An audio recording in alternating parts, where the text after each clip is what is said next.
this episode, we are going to look at how to carry out a risk assessment using our risk management tool. My name is Sel. I'm the founder of SHEQXEL, the dedicated platform that provides spreadsheet solutions to support safety professionals from around the world. We have a total of about 80 templates, which are all plug and play templates. All you need to do is just input your data and the rest of the reporting is done for you automatically. We also perform customization services. For those of you who want to adapt our template to a specific workplace scenarios, you can always get in touch with us for a custom built template. Today's episode, as the name connotes, you're looking at our risk management tool, and that is very, very important because if you want to ensure a safe and secured workplace, you need to do a hazard identification and risk assessment. And as per best practice, if you want to ensure that your risk assessment, especially a comprehensive risk assessment, is suitable and sufficient, you would be needing a risk register, because risk register actually has all the structure, all the requirement that helps you to meet the requirement of risk assessment. Now, the challenge that we face with risk register is that after you've identified all the mitigations, sometimes it takes time to actually implement it. Now, the overall goal is that you want to reduce risks to level that's as low as reasonably practicable. Now, if risk controls actually take time, then you're not able to further reduce the risk, right? Because the control measures are not in place. Now, the reason why control measures take time is the fact that, for instance, engineering controls, you need to do some procurement, you need to do some installations, you need personnel to do installation, and that can actually take time. Administrative controls, you need to sort of outsource, for example, developing management system, procedures, even carrying out training to keep workers competent. All of these take time. Even regarding PPE, you need to procure the PPE, you need to stock the PPE, you need to issue them out, and even carry out training on PPE for the employees. All right, all of these take time, and for this reason, after risk assessment, sometimes the control measures are not in place and risk levels are not reduced to the barest minimum.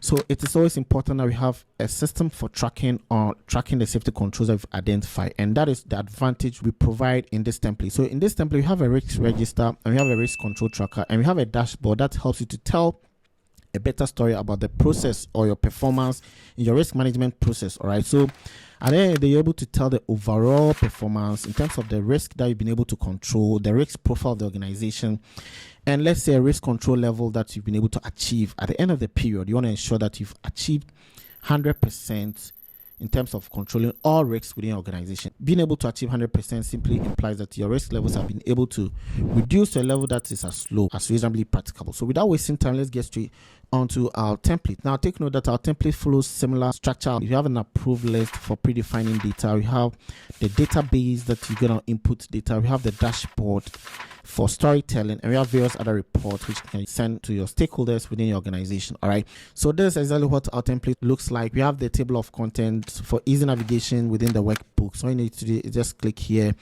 We have the approved list, and this is where you're going to set parameters of the that you're going to use in the database. All right, so that is more like the setting. So the setting is basically the fact that you need to provide your list of locations or department where you intend to carry out a risk assessment. You need to provide the risk category as per the structure. We have the risk category, which is safety, health, and environment. All right, you can add on if you want. Again, there is the action status, because you want to make sure that all the actions or the safety controls that you identify, you're acting on it and you're closing them out. So there's a action status right here, which you will be using.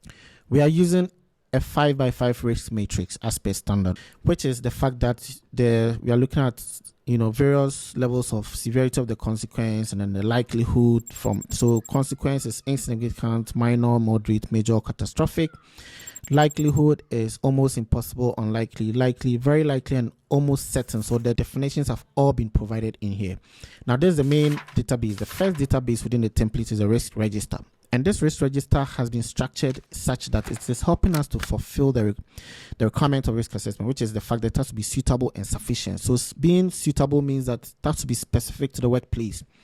So it has to be specific to the work locations that you intend to risk assess, and then again, it has to be sufficient. So all the hazards and risks must be adequate.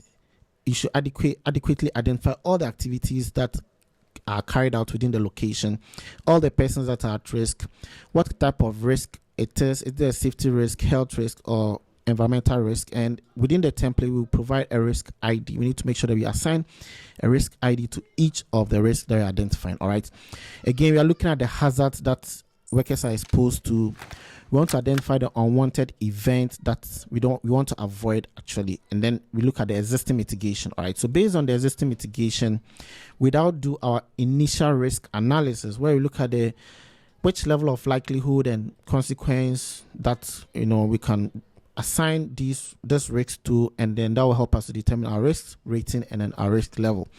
Following the risk analysis, we need to implement mitigations. These mitigations will help us to further reduce the risk to lower levels. All right, so after the mitigation, we do a final risk analysis, and then we will identify the risk level. So it's supposed to be a lower risk level than the initial risk analysis. All right, and then the person that is responsible for the location and following up on all the controls, and then the closeout date for the safety controls and who has approved the risk assessment. So that is pretty much what this structural risk assessment is allowing us to do. All right, now take note that once you identify the additional mitigations, it doesn't mean that these mitigations are actually in place. You now have to make sure that you are following up on all these mitigations to make sure that they are actually in place.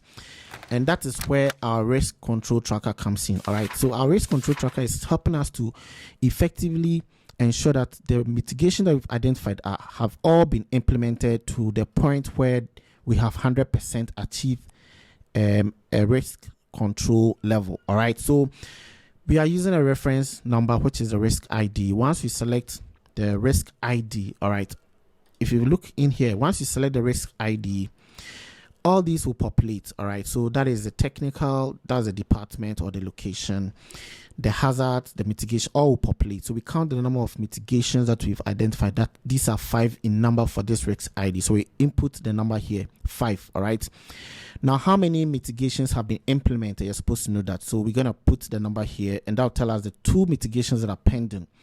So we're going to be providing the 2 mitigations, and then this section will update automatically the person in charge. So following the progress update with person in charge, we then have to provide a progress update, right?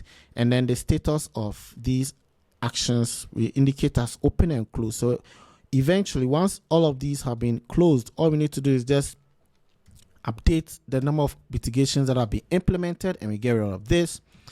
And then we can tell that 100% risk have been closed. All right, the control measures have all been closed, and as per this risk ID, we've 100% control the risk. All right, so let me just undo and go back to how it was before. All right, so that's pretty much the structure that we put in place for following up on safety controls. Now, once you update this section, all you need to do is just head over to the dashboard, and you notice that this dashboard actually is very, very interesting, very beautiful and user friendly. All right, so what we are seeking to achieve with this dashboard is that we want to estimate the overall risk control level, because you want to achieve 100%.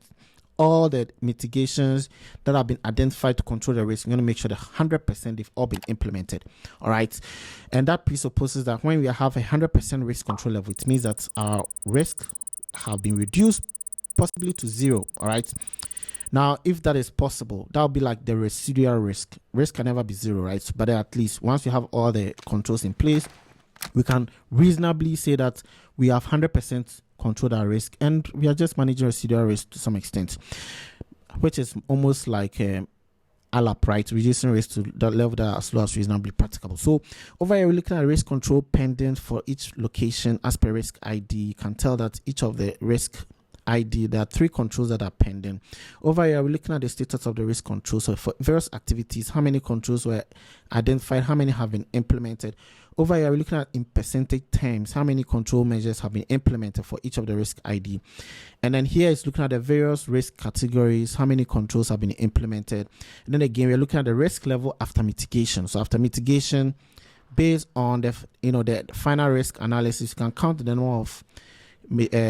number of risk levels, high, medium, low, all of these. Okay, we're gonna tell on the dashboard that we have this number of high, medium, and low after the mitigation.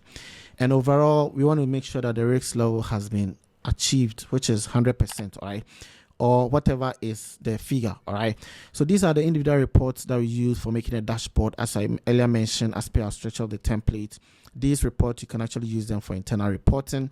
And this section, you're able to tell the risk profile of the organization after the risk assessment. So that's how exciting this template is. In terms of how to use this template, all you need to do is just clear all the dummy data. Make sure that you set your own parameters. All right. So first and foremost, you get rid of this and set your own list of locations. All right.